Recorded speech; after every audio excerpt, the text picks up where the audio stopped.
everybody. Welcome to the Age of Reason podcast with Mike, Alex, and Nick. We are not for the faint of thought. Hey, Alex, we got a shout out, don't we? Yeah, we got a GoFundMe donation. Victor Diaz, my good friend I met on the Bernie Trail. So thank you, and we appreciate it. Yeah, definitely. Thanks, Go Vic. out and find 5 more people and tell them to help us out too. Come on, man. Cool.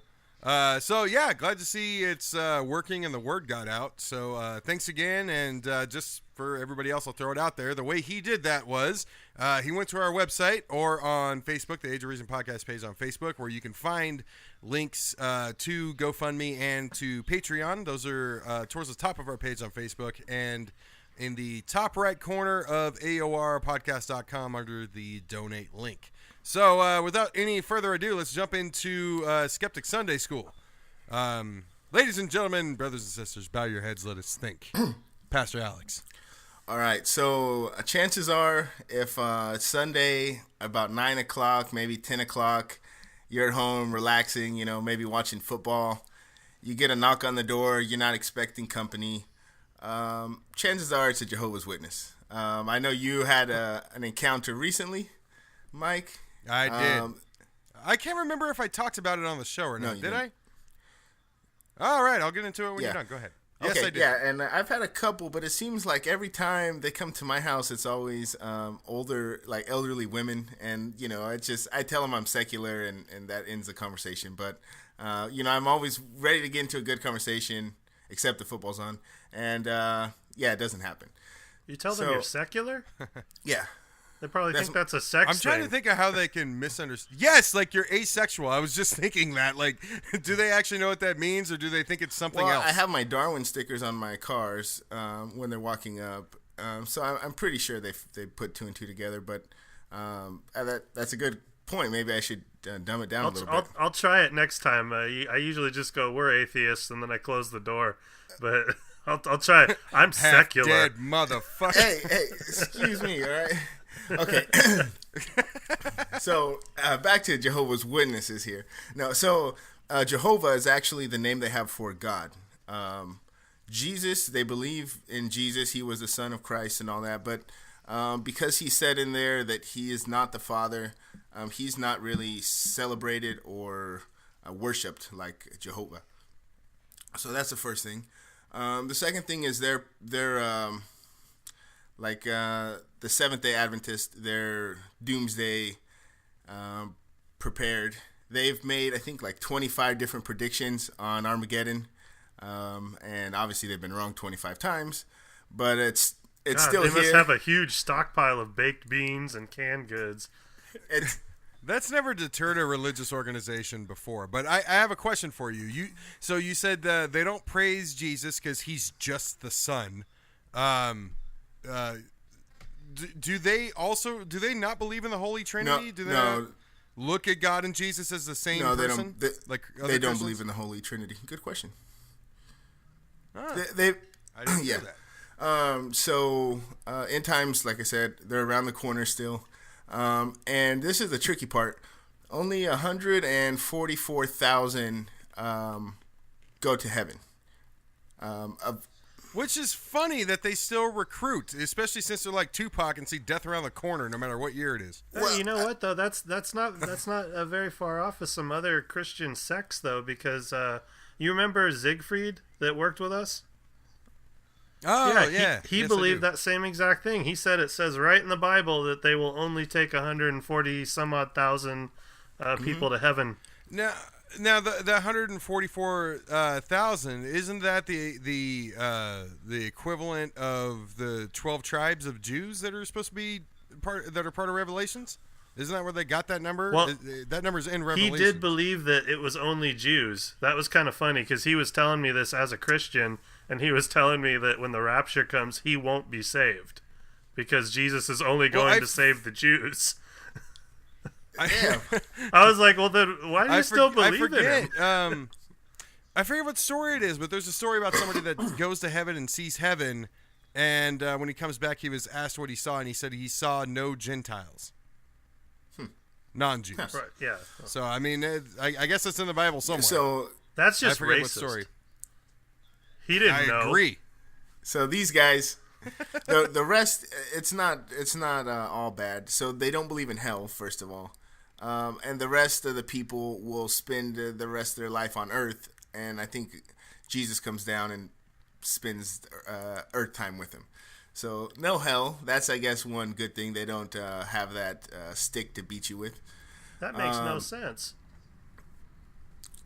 I guess. Yeah, it's only I think- reward. That's kind of lazy. I think that's why, like you said, that's why they still go door to door, because otherwise it would be pretty hard to say, like, hey, you're going to be one of the 144,000. This way they could still say you'll still have a great time here on Earth with Jesus. They're like the lazy Wait, Democrats. so of Jesus is religion. going to come. They just want They handouts. say Jesus is going to come back, and only 144,000 are going to go up to heaven, and then the rest of us are just going to chill here with Jesus. Yeah, because, Jehovah's at a higher place. So the cool ones get to go hang out with Jehovah. The rest get to chill here with Jesus. Oh man, Heaven must be tiny. Alex, you could be the first dude to get Jesus loaded. Yeah. It's been around for a long time. Chances are, for some of those prophecies he made, he was already smoking the burning bush, way before. Maybe, He's gonna come. but I down, mean, can you imagine if he's you gonna come down looking like the dude. if you ran out, he could like loave and fish it. He could just be like, and more doobies. You know? Oh man. So one thing about Jehovah's Witness that a lot of people know is that they don't celebrate birthdays. They believe that the day of birth is like a pagan celebration, and the real important day in your life is the day you die. So they make a big deal out of celebrating that one. They also I death actually day. agree with that. That's kind of awesome. interesting. I So do. they- I do. Don't you dare come knocking at my They door. also don't, celebrate Christmas because Christmas was the day Jesus was born, and that's not an important thing to them. And then every other thing, there's kind of agree. pagan traditions that come back to it, so they don't do that. They do have an interesting no vampire clause. In the Bible, Whoa! I was on board until I heard that. in the Bible, it tells them, it says, "Thou shalt not eat blood," and that's basically where they've derived the no blood transfusions from. As Oh. Can, what can do you drink it? Do you know what they? no, that's I guess Well, you can't even you put said it in your eat. body. Eats Hey, like frying it Yeah, you up. can't have blood this is what cake. the- Like red velvet cake is banned. I I didn't get write that, the but like, Bible. what do you think they believe about the Catholics with their zombie-like, fucking body of Christ, blood of Christ ritual that they? Well, I gotta mean, go they're through? definitely separate from the Catholics in many ways. But I mean, the next thing about them, they don't go to war. So no matter how I'm down with that. pissed off they'd be at the Catholics, there's nothing they're really going to do. They're not going to have a crusade. It's gonna wake them up every Sunday morning. Well, no, you can't wake up a Catholic on Sunday. Man, I'm So- digging some of this. The next time one comes to my door, I might bring them in.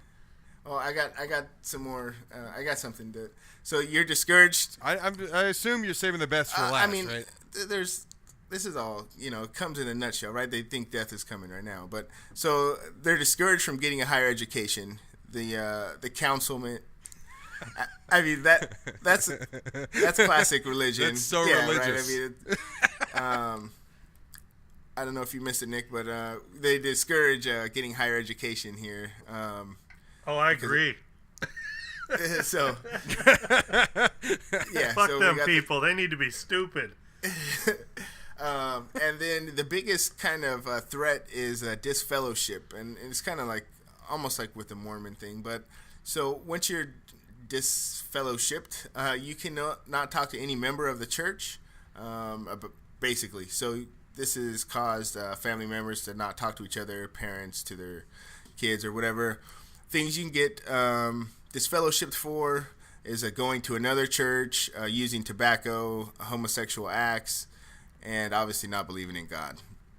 Now, are they like the other kind of half-assed belief systems in religion where it's okay if you are a homosexual, but you just can't do any of the homosexual stuff?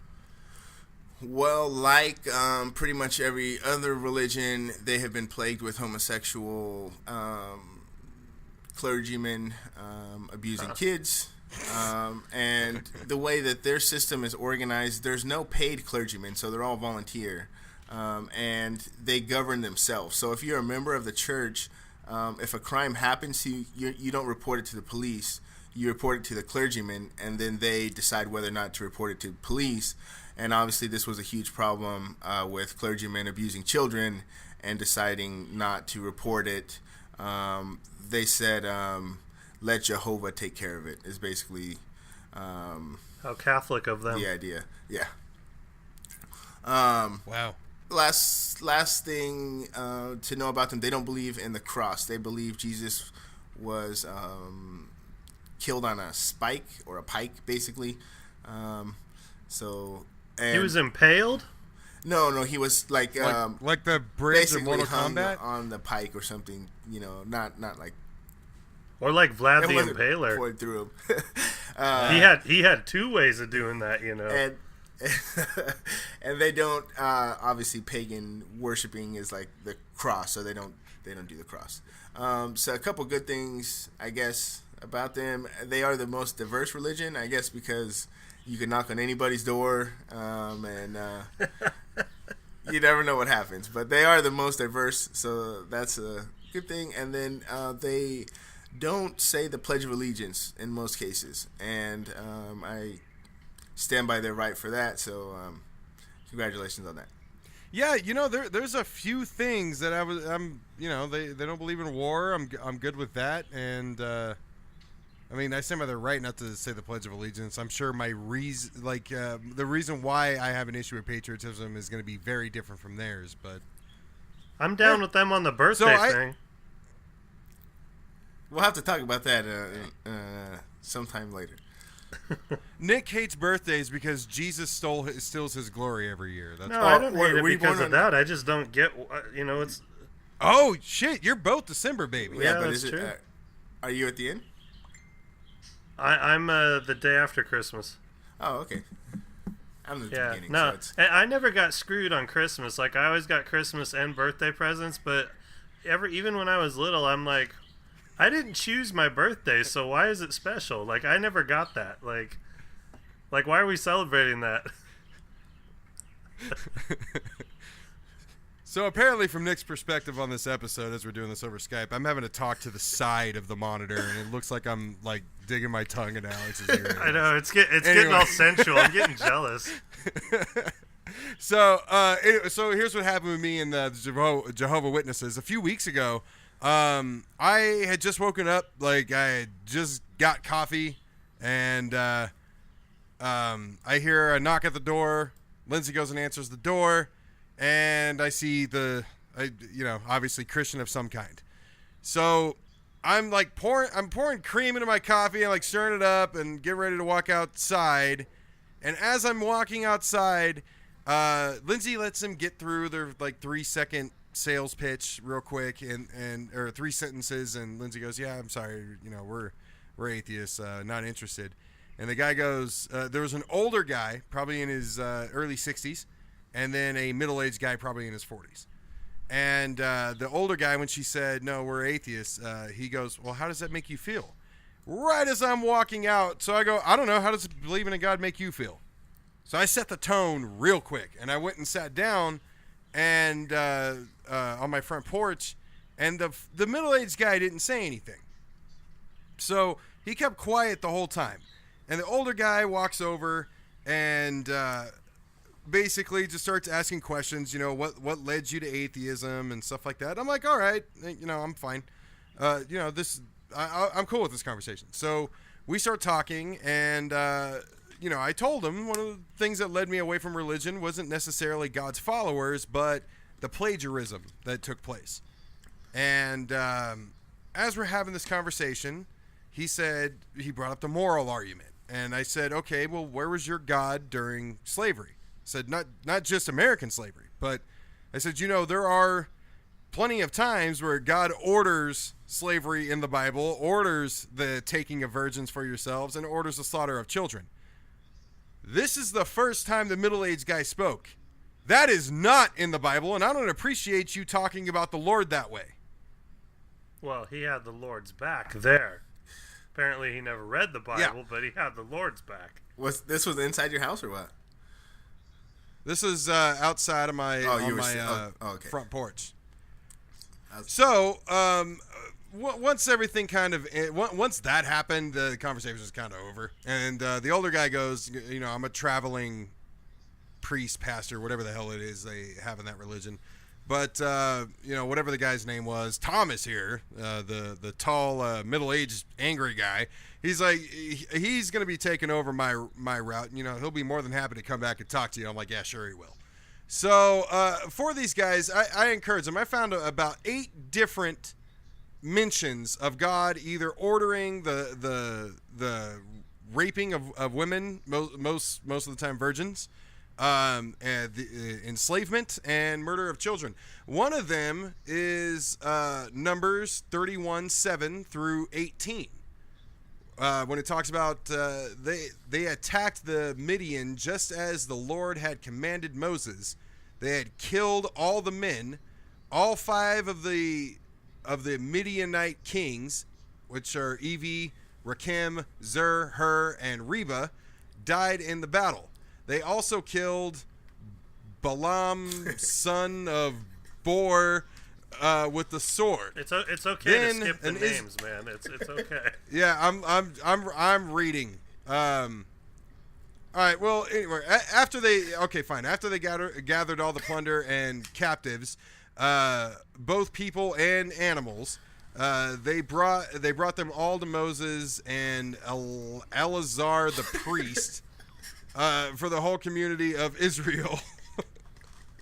Blah blah blah blah blah blah blah. Enslave the murder the children, or enslave the children, kill the men, rape the women, all that shit. So you sound like anyway, Chevy Chase from Three Amigos. These things are hard to read, and honestly, I didn't know I was going to be bringing up this story, so I'm like searching through my phone because I took a screenshot of this story just in case that guy comes back and wants to debate whether or not that rape, murder, and enslavement is not only in the Bible but also commanded by God. So anyway, there's one from Numbers. So anyway, that happened. It's been about 2 weeks or so since that took place, and I have not seen these guys back yet. The best I guess tell off of Jehovah's Witnesses that I ever saw was in San Francisco. I was hanging out with a friend of my dad's named Manindra. He was a Sikh, and have you ever seen a Sikh when he undoes his beard and lets his hair down? It's long, it's crazy long, and he had his turban off, and it was drying over the ledge of his, because he lived in one of those 3-level buildings in San Francisco where there's a long staircase. So he lived on the top, so he had it strung over the staircase, and he was just sitting there in his sweats, and he's got his beard down and he's got his hair down, and somebody knocks on his door, and he looks down out the window and he sees who they are, and he goes, "Oh!" and he runs and he grabs his scimitar, his big curved sword, and he runs down the stairs and he opens the door and he's got his hair down and he's got the fucking sword, and they were like, it looks like sorry, wrong address. And he just closed the door. Well, I mean, what would you think if you were trying to sell something and Khal Drogo answers the fucking door? Sorry, Alex. Game of Thrones reference. You're good. All right, so that concludes Skeptic Sunday School. Let's head over to the news. We got plenty of shit to discuss. Yeah, we do. Real quick, I'll talk about my favorite. We'll talk about religion. My favorite New Age, New Earth creationist here, Ken Ham. So this genius thought he would. First of all, he got an $18 million tax rebate from Kentucky by admitting that this was a for-profit company, that we're talking about the Ark Encounter, was a for-profit venture. So basically, to avoid paying those $18 million, he sold the company to a non-profit organization for $10, trying to bypass it. I mean, so it's worth $48 million. He sold it for $10 to himself to avoid paying taxes. luckily the state caught on to it, and they're gonna revoke his $18 million tax incentive. But it's like, how stupid do you think we are? So wait. Are they going to be holding like a estate sale or an auction for the stuff inside the Ark? I want a piece I of want the the Ark. dinosaur that you can ride. There's a couple of them. Dino. Ah.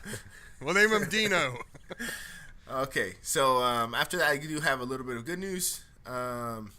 Billions in debt may be erased.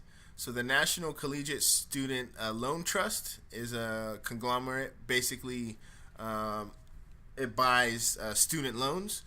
So they own up to 800,000, totaling $5 billion.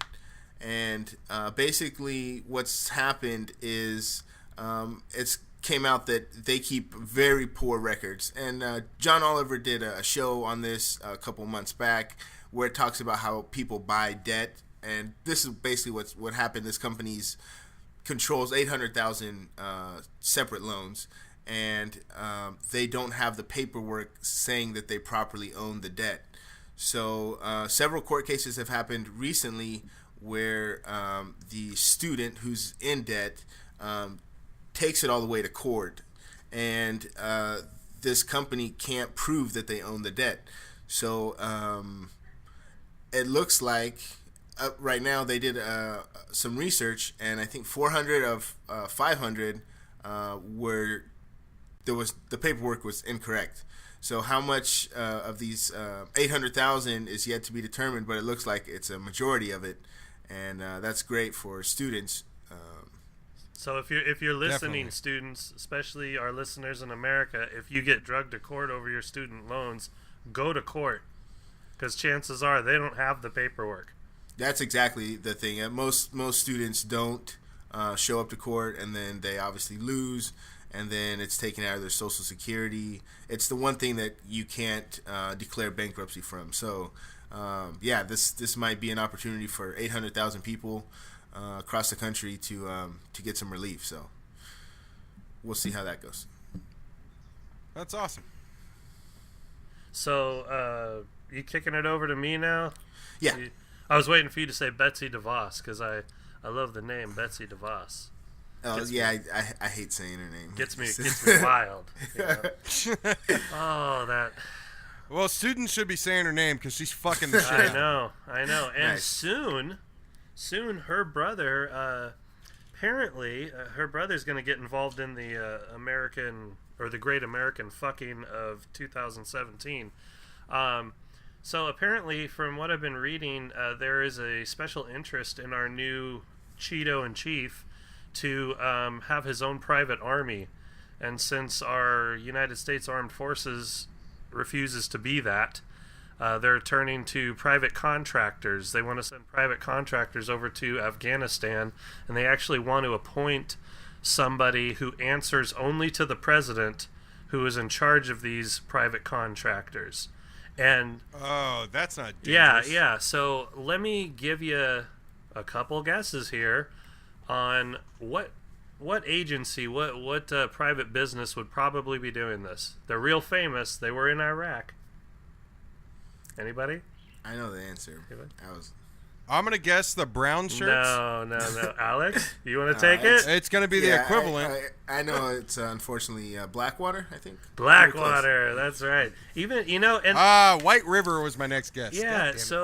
So apparently Blackwater is run by Betsy DeVos's brother.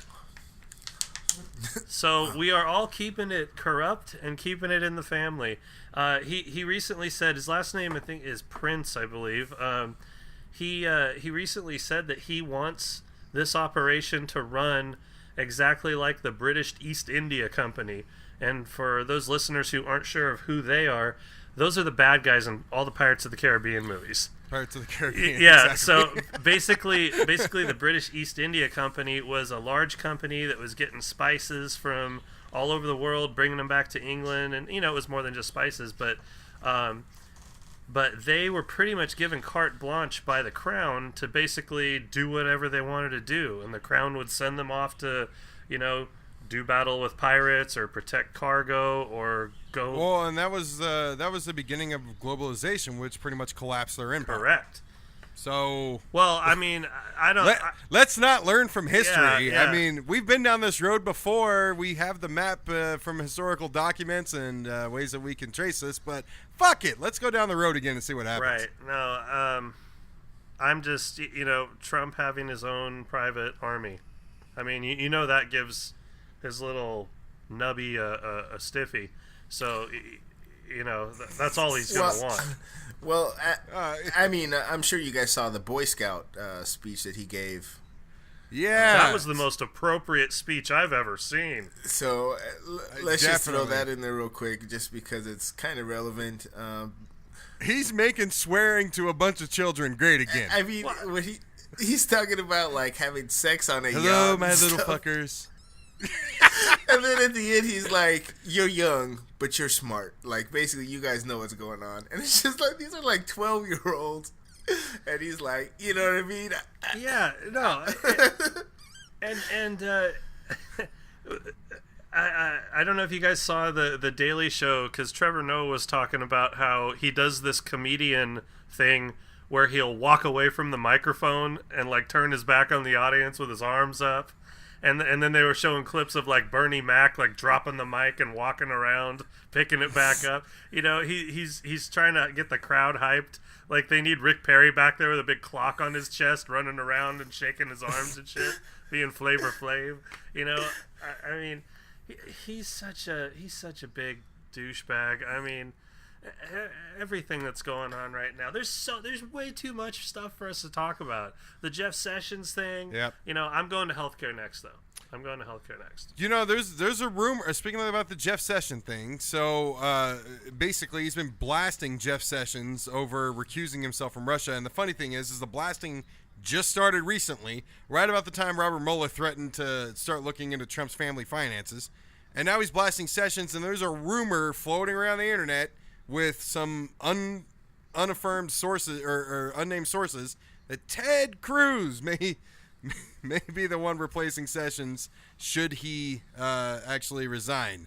And there's also some stuff going around about Rex Tillerson threatening his resignation as well over the president's treatment of him and mainly Jeff Sessions. Well, yeah, people are starting to back Jeff Sessions up, I've noticed. And from what I'm hearing, this is a bad situation all around because it's just scary about what he could get away with. If he fires Jeff Sessions, if Jeff Sessions resigns, if he appoints somebody while the Senate is on break, then they can't be taken out of office till 2019. All of those things are scary in and of itself, but there is kind of like a little dare situation going on, and I almost feel like Jeff Sessions is daring Trump to fire him. Because if he puts somebody in there and that person gets rid of Robert Mueller, that is obstruction of justice, and they can impeach him for that. That's what Nixon got impeached Jeff over. Sessions. Exactly. And if he does something like that, I mean, Jeff Sessions, I cannot stand the guy, but he has been he's been in Congress for 30 years as a Republican. That's going to drive a wedge, hopefully, between the president and the Republican Party. So impeachment may be on the table because at that point, I mean, you still can't tell me that the Republicans wouldn't rather have Mike Pence running the show anyway. Right, no, absolutely. But the thing that's really kind of funny about all of this is that Trump still is not, nobody can rein him in, nobody can control how he tweets, nobody can control how he talks, and then nobody's on the same page. The other day when the mooch, Scaramucci, our new guy, when he came out and said that nobody had discussed anything about pardoning anybody, and then his attorney says that yes, we actually have, or no, it was the other way around. But either way, they're not on the same page. But here's the thing: when they did admit that there was discussion of pardons, that right there is very telling. Why would he be discussing pardons if there was nothing wrong?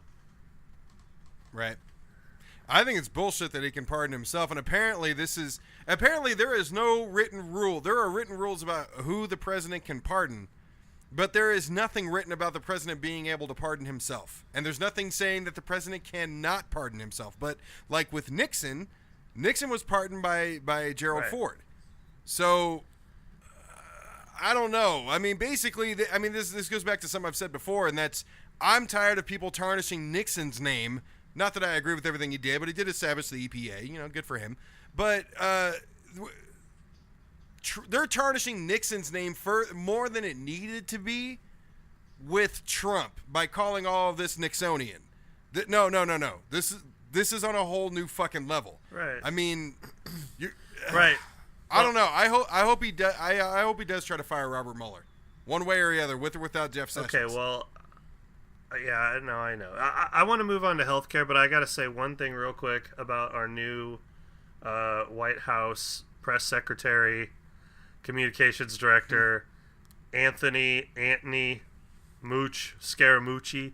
I mean, it's like they pulled him right out of The Sopranos, and not even a good part of The Sopranos. Like he's Ralphie. Yeah, like he's Fredo in The Godfather. I mean, this guy is such a piece of shit. You can tell the way that he came right out there swinging at the press. You know, his little kiss goodbye to everybody, waving a kiss, and then going on the Sunday shows 2 days later and saying that Sarah Huckabee Sanders, it'd be nicer if she was better looking. And then he ends an interview by saying, "You know what? The hair and makeup person you had on Friday was great. Let's keep them." And saying this to the cameras, like it. That's not the same as murdering a pregnant stripper who has your child, but I mean, I guess politically it's along the same lines. I mean, that's pretty fucking but it's bad. Just indicative of the whole Trump White House, like you know, the reporter from Ireland that came and asked him a question, and he's on the phone with some other world leader, and he stops for a second and goes, "Oh yeah, she's a beautiful woman. Look at her right there." Like, what the hell is that? You know. Anybody want to talk about the Mooch, the Scaramucci? I'm gonna call him Ralphie Mooch. Ralphie Mooch. Nah. Since you brought up the Sopranos. The one thing that I liked is when he said he was on the Sunday shows, and he said he's like, "Well, I was talking to somebody, and they said if Russia really did this hacking, that you wouldn't have heard anything about it, so it couldn't have been Russia." And then I think it was Jake Tapper, but he goes, "Well, I'm not sure who this unknown person is." And right away, the Mooch goes, all right, it was the president, it was Donald Trump. And it's just like, you idiot, not only did you give up your source in like half a second, but you just confirmed that it was fucking Donald Trump that told you that. But the way he said it too, it wasn't like, oh well, it's Donald Trump. He said it to shut Jake Tapper up, like, oh, you want to know who it was? It was the president. It was like that would make any more weight with us, like. God, what a piece of shit. These guys are fucking Einsteins. So, all right, Nick, go get it. Get that help. I have grab it right by the gurney. I've been on that gurney. I've dragged that gurney. I know what's on that gurney. Anyway, I have a special message to Alabama Representative Mo Brooks. Go fuck yourself. He said recently that people who lead good lives don't have pre-existing conditions. Let me tell you a story here, Brooksy. I was born with a heart defect, and I've had 23 surgeries on my heart. I have a pre-existing condition. I was born with that. I didn't do a fucking thing to deserve that. Not one thing. So the whole idea that I'm going to be discriminated against for something that was not my choice is complete bullshit. And I know a good many people, particularly because I'm part of a group of people that were born with the same condition. I know a lot of people that, through no fault of their own, they were born in a horrible, fucked up situation that they're going to have to live with for the rest of their lives, and they try to live with, and they try to be productive members of society. And to say this about them just pisses me off to no end. I can't even fucking believe this guy would come on television and have the balls to say something like that. Huh. I couldn't believe it when I saw it. That's why I sent it straight to you. I know. Thank you for pissing me off in the middle of the night. I was like, I can't. it goes along with what we've been saying. I mean, they're just really not even hiding their inhumane and I don't use this word that often, but insensitive thoughts about. Well, and shit. And not to mention unfounded. The bottom line is they are either A, stupid, or B, they don't care. Now, when I sit back and I think about another human being and what I hope they are, I hope they're just ignorant and they need to be woken up and they need somebody to talk to them. But I'm really afraid that they just don't give a shit. And comments like this make me think that. Well, you had one. It's you not had the one Republican recently who started crying as the reporter was telling him what was in the bill. So there's a small percentage of them that are just ignorant and just kind of go along with the party. But I think the majority of these guys really, I mean, they're profiting off it, and it's helping. It's helping their pocket. So at the end of the day, like John McCain, right? Bringing who was just diagnosed with cancer, coming back to vote to get rid of healthcare for potentially millions of people. Is just an example of. I mean, John McCain knows what he's doing. Well, to McCain's credit, he came back and he voted to start discussion on the bill, which I don't like that he did that either. But the fact that he did that at least follows what he said when he came back and gave that speech that everybody cheered for, is that there needs to be bipartisanship. And to his credit, he's voted no on both of the subsequent bills that they've tried to ram through in this past day here. Yeah, but I give him credit for that, but I really think this was the kind of safe middle road. I do think Republicans are thinking about their seats. John McCain probably is not. Right.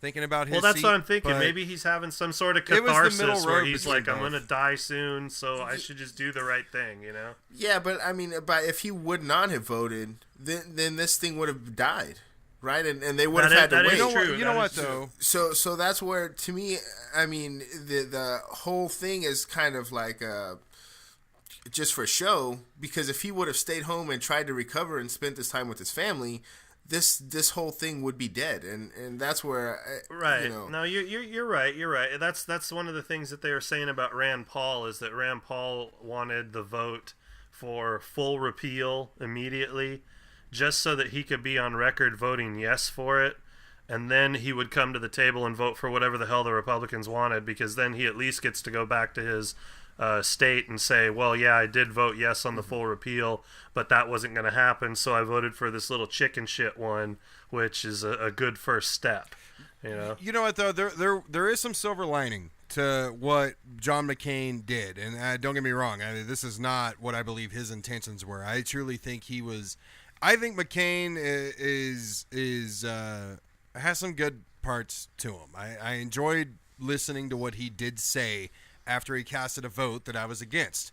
But one of the silver linings out of this is everybody needs to remember, whether they're new to the Republican Party and they came on as Trump supporters, or they're long-standing Republican Party voters and members and card-carrying NRA Republicans, whatever you want to call them.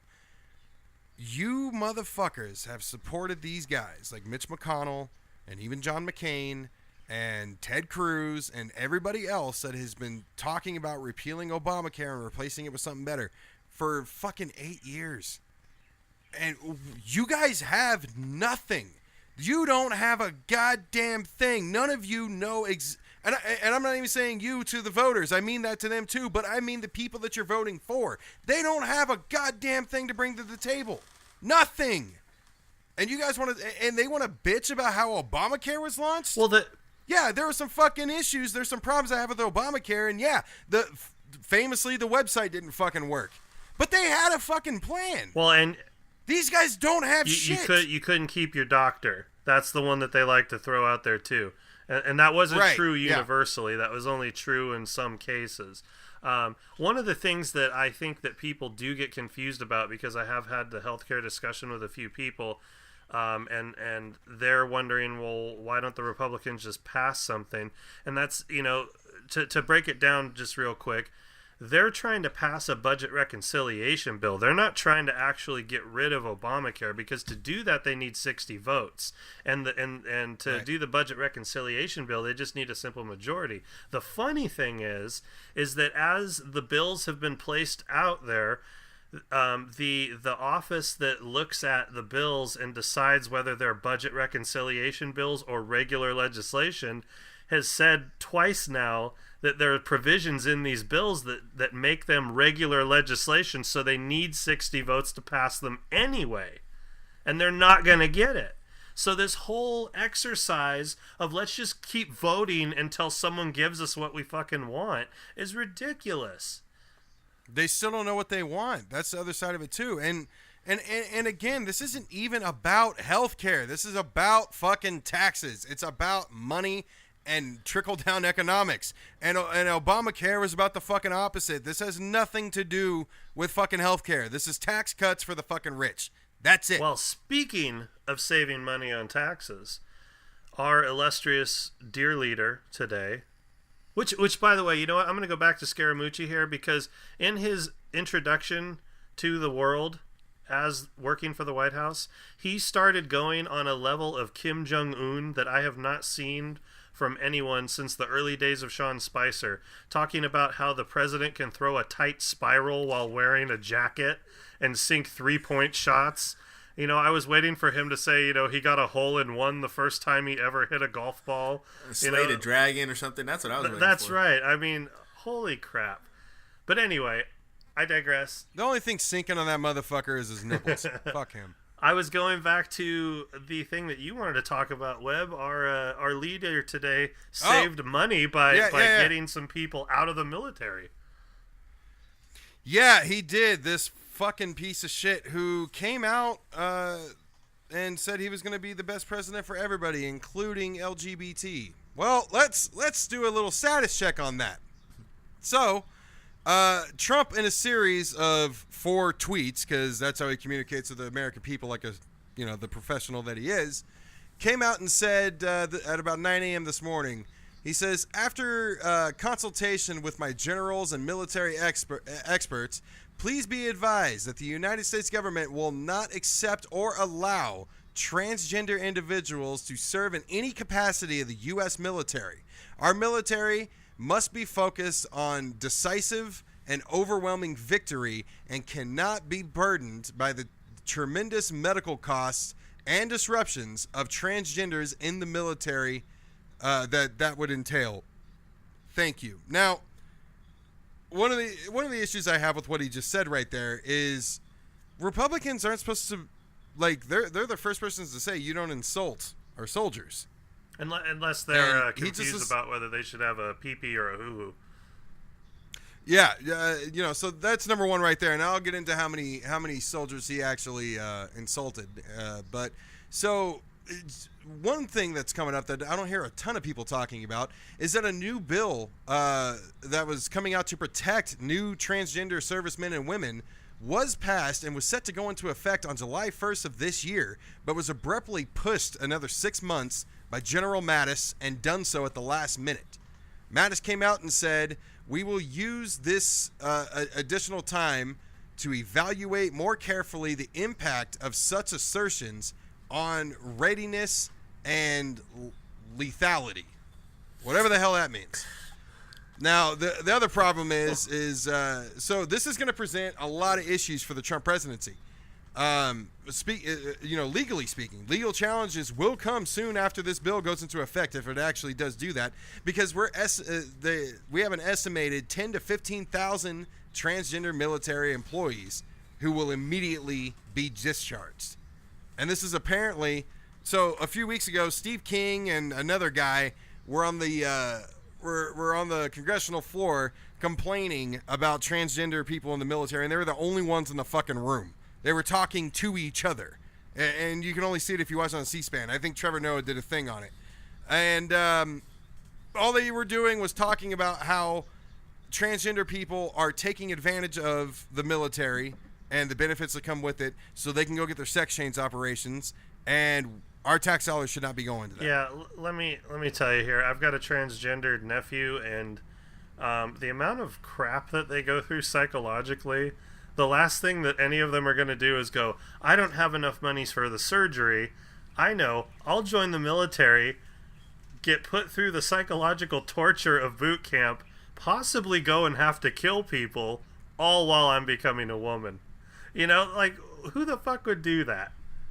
It doesn't make any sense. You know, the thing is though, even if they did, What did the Pentagon have to say about this? Just by the way. do you have a quote from Well, them? first of all, I know they were saying Go we're ahead. taking orders from tweets. I know they did. That was heard around the Pentagon, like, oh, this is our official orders now. Twitter. But, yeah, I do have the official statement from the Pentagon. It is refer all questions to the White House. Yeah. Wow. Yeah. They weren't informed about it previous to leaders the of tweet, men. so. Leaders of men. I was gonna say when your followers stop defending the orders of the leader, shit's gonna crumble. You know, it's gonna crumble sooner or later. and it's really odd. This happens like a day or two after I read that the first female candidate or cadet has been let into SEAL school, Navy SEAL school. We've got 2 female candidates now, one for there and one for another special forces, and those are the 2 first candidates that are allowed to do this. And you know, now they want to get rid of transgendered people. I read another article that was saying that Trump's trying to get money for the wall saved up so that when he submits a budget that he'll have enough money for the wall, and this was one of the cuts that he decided to make so he can build the wall.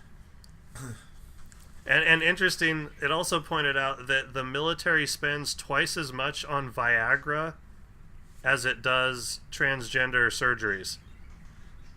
I don't know, why are our soldiers being given boner pills? The last thing I want my soldiers to have on the field of combat is boners.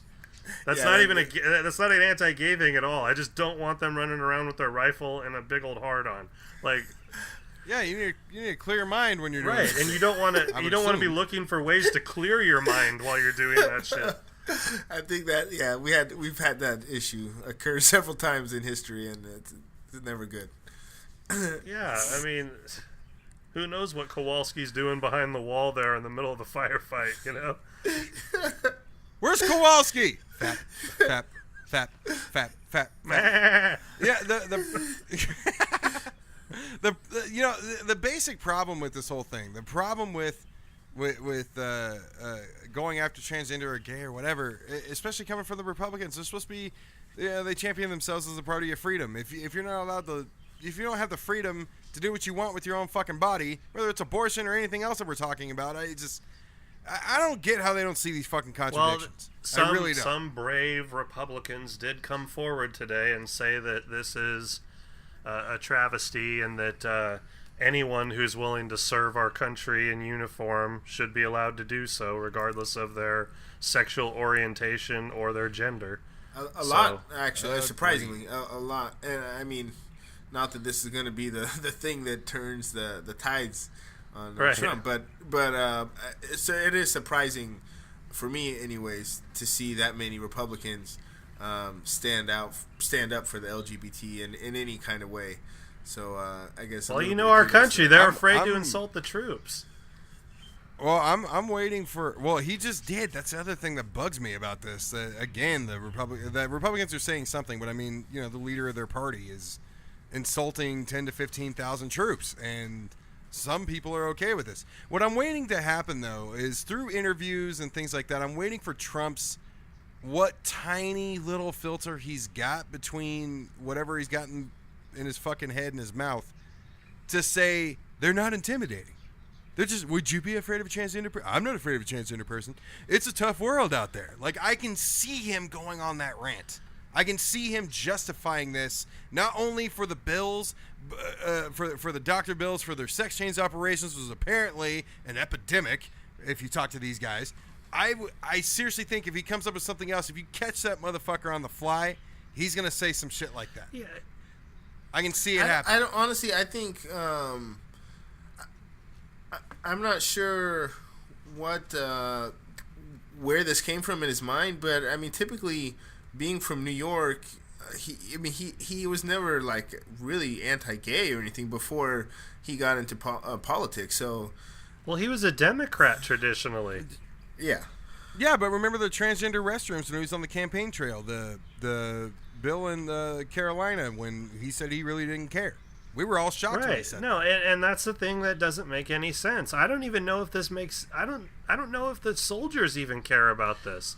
I mean, when you're going into a firefight, when you're searching houses in Iraq or Afghanistan, room by room looking for terrorists, when you're doing that, are you really worried that like Jenkins is checking out your ass while you're walking through there? I mean, like, who gives a shit? Well, he better be paying attention. Well, but that's what I'm saying. Like, who gives a shit? Like, do the soldiers even care about this stuff?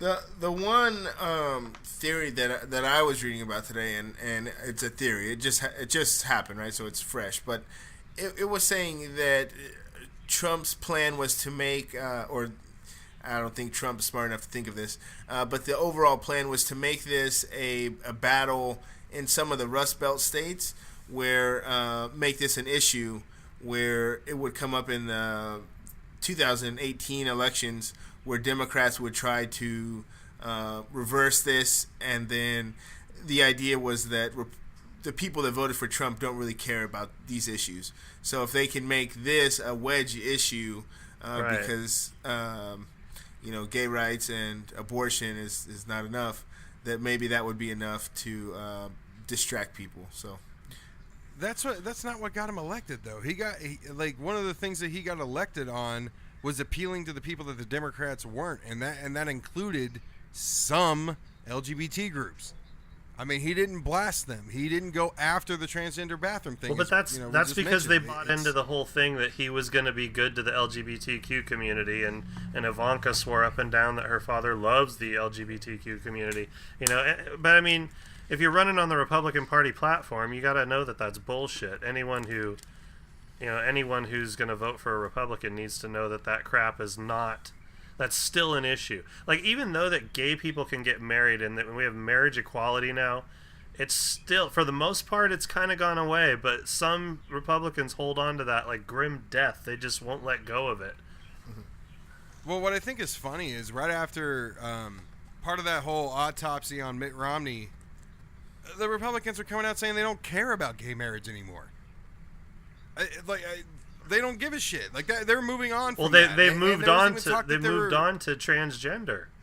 Now you can't switch sexes, because when you're working on the assembly line and you look over, you want to see Ralph and not worry that Ralph's going to turn into Sharon one day. It's. I'll tell you, I work on an assembly line, and I wish there was more Sharons. I'm tired of seeing Ralph, goddammit. Yeah, but whether you had a Sharon or a Ralph, you just care that they do their fucking job, right? Yeah, exactly. I mean, that's all that matters. Yeah.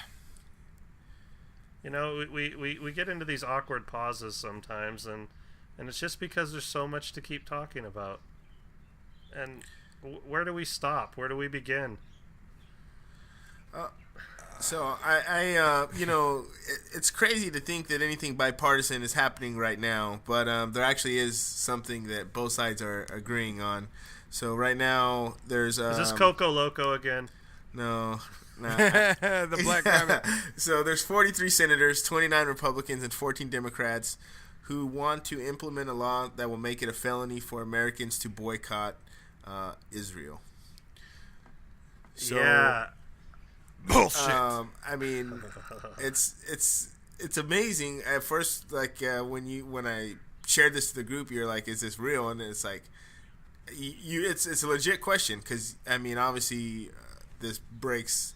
I had to question it. It doesn't sound right. I mean, from the Republicans, it does, but Democrats. No, Democrats are just they love Israel just as much as the Republicans.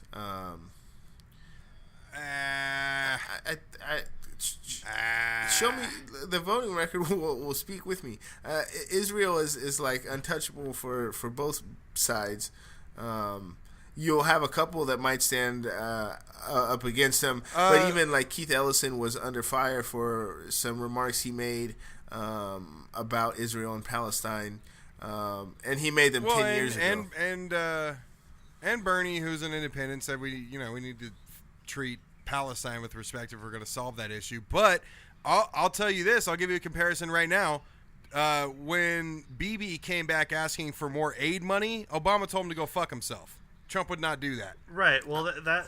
So I'm not saying the Dems don't love Israel. I'm just saying. Well, the Dems are friends of Israel too, but the Republicans have a particular hard spot for them.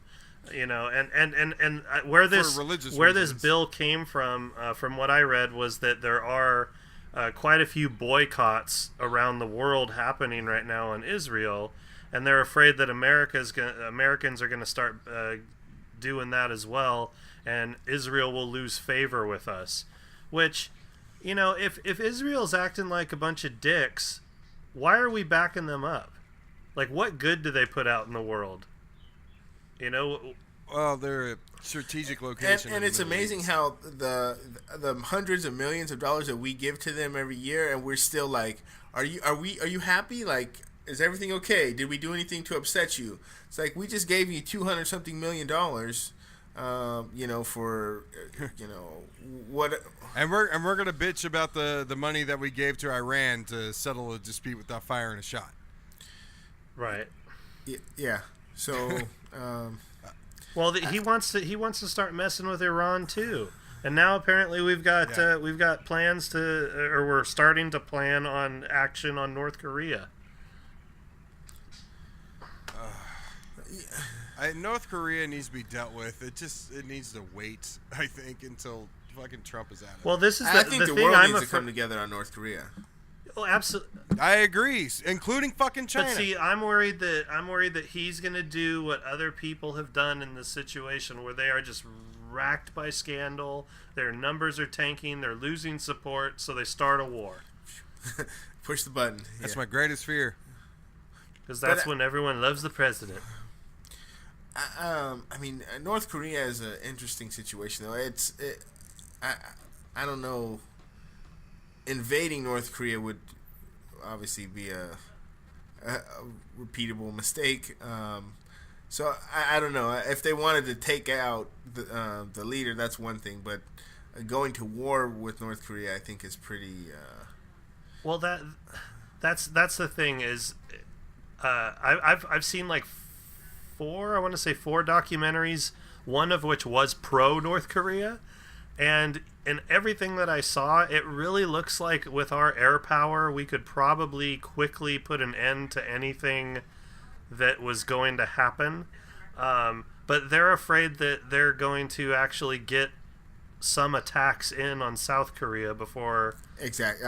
Or Japan. You know, yeah. And yeah, because Seoul is right there. Like, it's not very far from the border. So, you know, yeah, that is scary. But it's so hard to look at the country and what they've got there and think, like, you know, a couple well-placed bombs could take out their entire power system. Like, what kind of threat do these people pose? They're like the primitive people that found good technology, and they're just learning to launch them now.